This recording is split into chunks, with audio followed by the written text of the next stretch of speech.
Ancient Rome thrived on spectacle. Gladiators, wild beasts, and condemned criminals fought for survival, while crowds roared for blood. These weren't simple contests, they were carefully staged stories of life and death. Imagine the roar of 50,000 voices shaking the ground beneath your feet. The smell of sweat, blood, and dust fills the air. Trumpets sound, a gate creaks open, and from the darkness a man steps forward armed with nothing but a sword, facing a starving lion.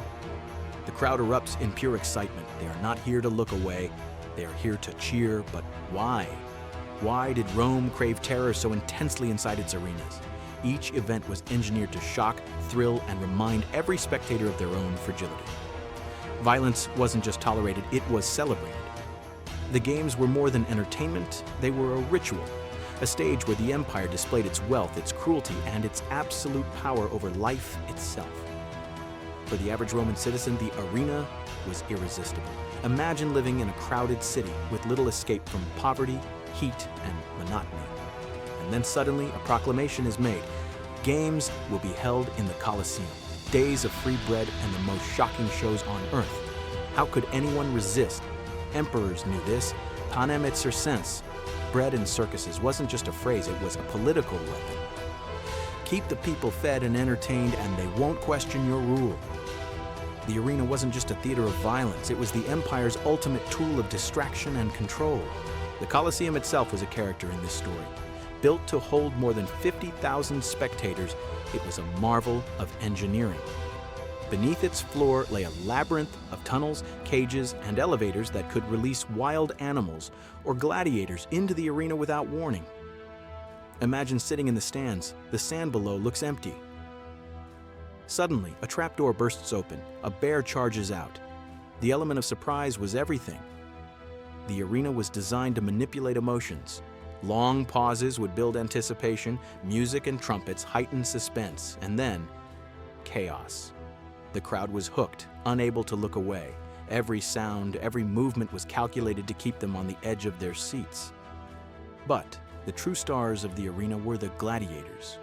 Most were slaves, prisoners of war, or condemned criminals. Yet some men volunteered, chasing glory and the chance to escape poverty.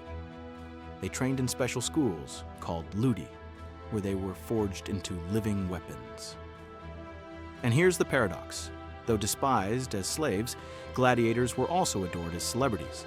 The crowd followed their stories.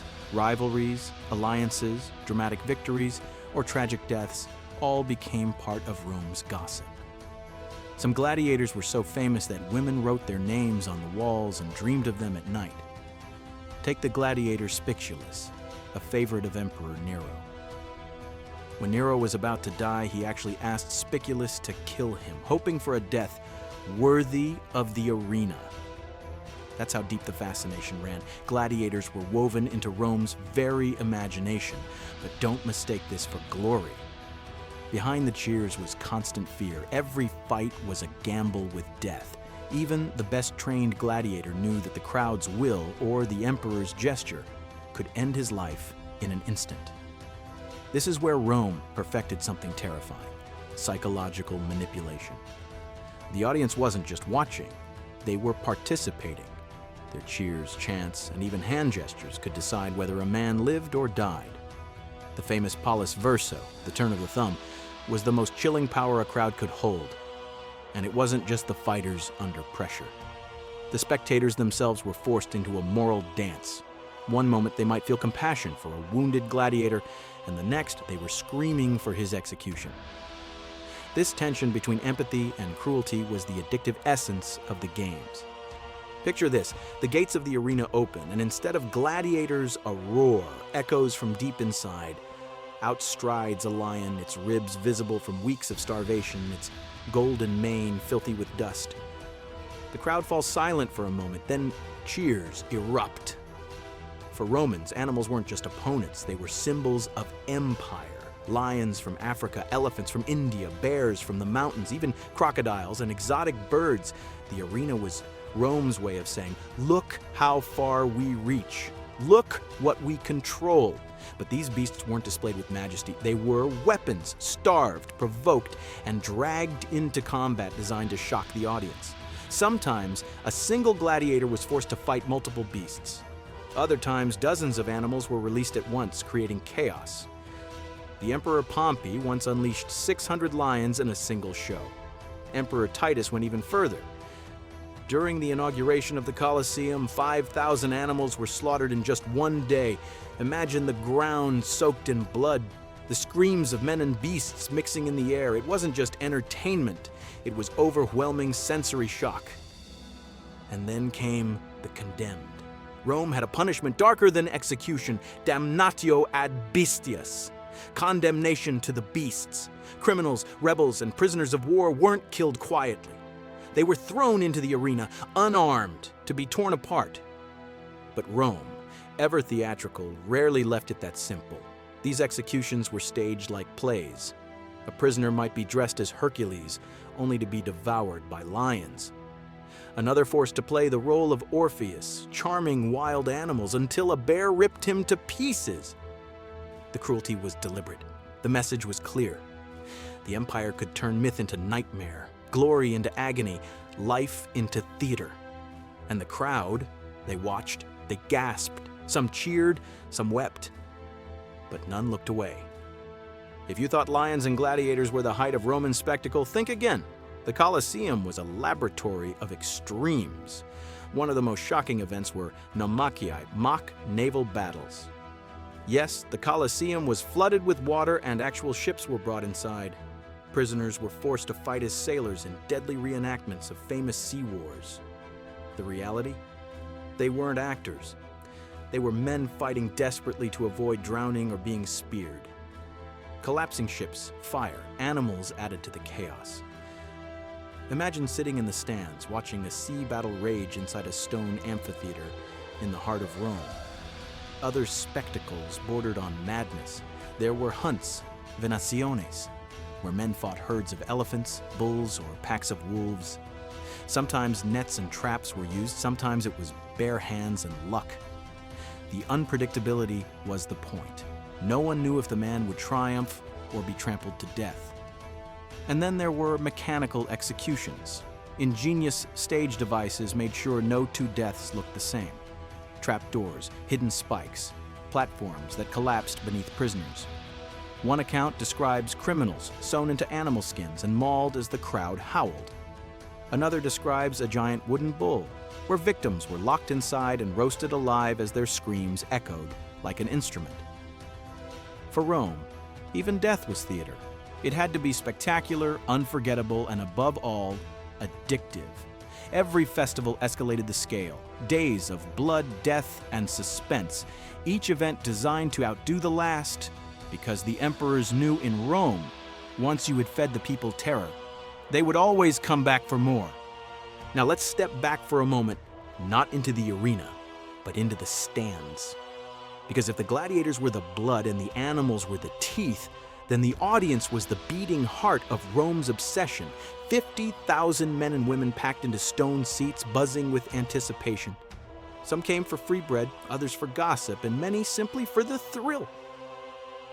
The games were social events like going to the theater, a concert, and a football final, all rolled into one with blood on top. But here's what made it truly addictive. The crowd wasn't passive. They didn't just watch. They judged, they shouted, they voted. Their voices had the power to save or kill.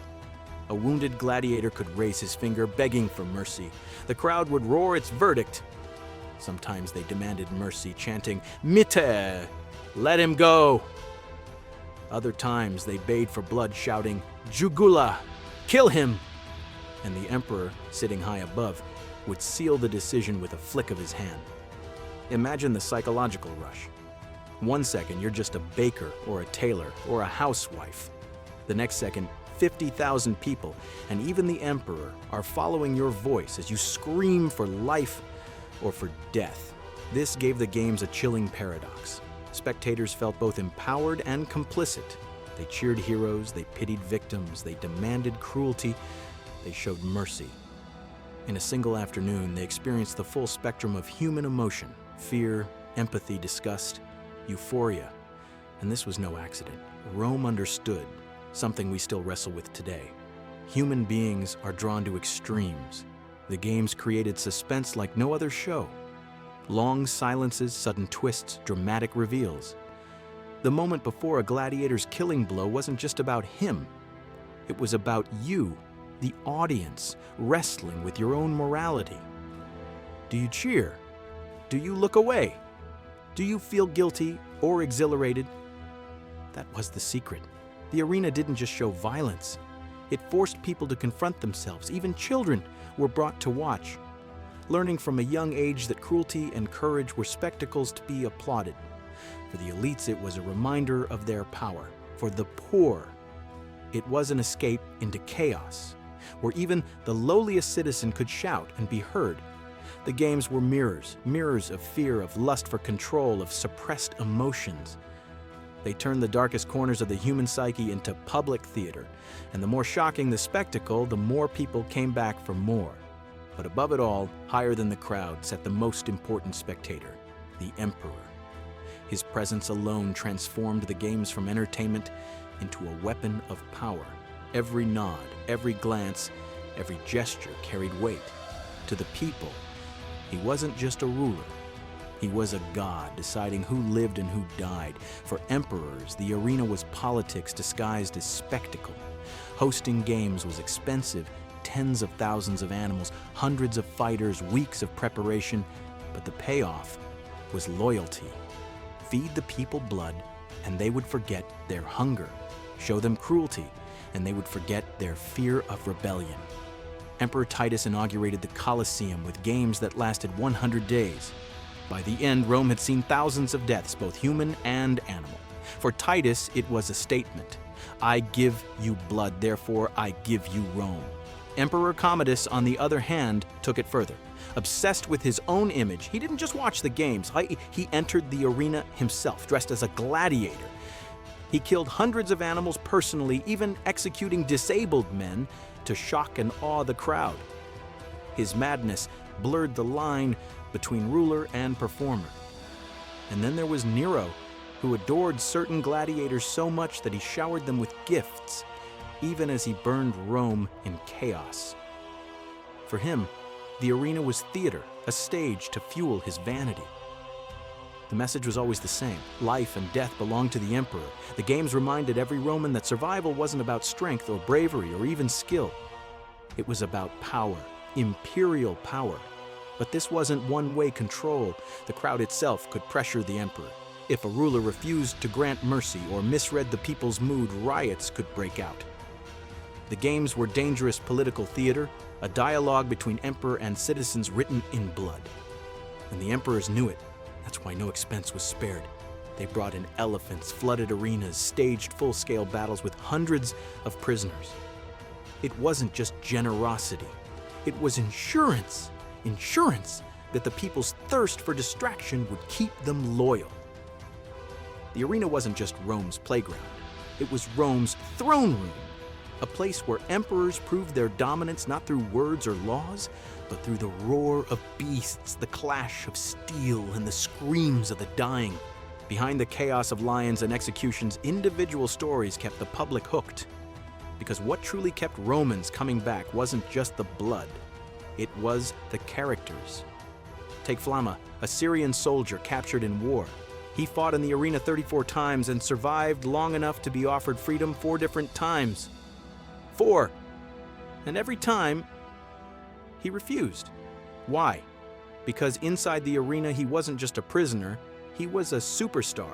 To the crowd, Flamma was a hero. And to him, the roar of 50,000 people chanting his name was worth more than freedom. Then there was Priscus and Varus, 2 gladiators so evenly matched that their duel became legend. They fought for hours under Emperor Titus. Neither would give in. Exhausted, bleeding, they kept swinging. Finally, in a moment of rare spectacle, Titus declared them both victorious. The crowd went wild. For once, bloodlust gave way to respect. And not all stories ended in tragedy. Some gladiators became so popular that emperors granted them wealth and estates. A few even married into Roman society. But make no mistake, for every Flamma or Priscus, there were thousands who died nameless.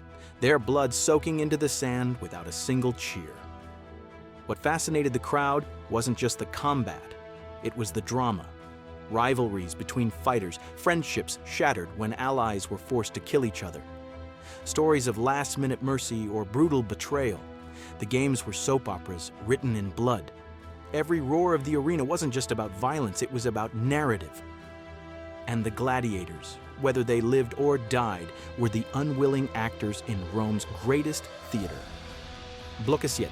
Escala y brutalidad de los festivales, aproximadamente 6 a 7 minutos. If you think these were rare, think again. The games weren't occasional spectacles, they were constant. During major festivals, entire weeks were dedicated to blood. Thousands of men and animals died in rapid succession. For the inauguration of the Colosseum, Emperor Titus staged games lasting 100 days. Picture it, 3 straight months, where every morning the crowd woke up, ate their bread, and marched back to watch more death. The scale was staggering. Cassius Dio tells us that at one festival, over 9,000 wild animals were slaughtered. At another, whole armies of prisoners were forced to reenact battles, killing each other until the sand turned to mud from blood. And the brutality escalated. Criminals sewn into animal skins and hunted, men tied to stakes and burned alive, massive wooden contraptions designed to prolong agony. Each emperor wanted to outdo the last, to give the people a show more extreme than anything seen before. Even naval battles returned again and again. The Colosseum was flooded, ships sailed in, and hundreds fought until only wreckage and corpses remained. The crowd loved it, not because it was fair, but because it was chaos, unpredictable, addictive. The games were Rome's drug. Citizens craved the adrenaline of uncertainty, the pause before a killing blow, the scream of a man devoured by a beast, the thunderous decision of the emperor's thumb. And like any addiction, the more Rome consumed, the more extreme the doses had to become.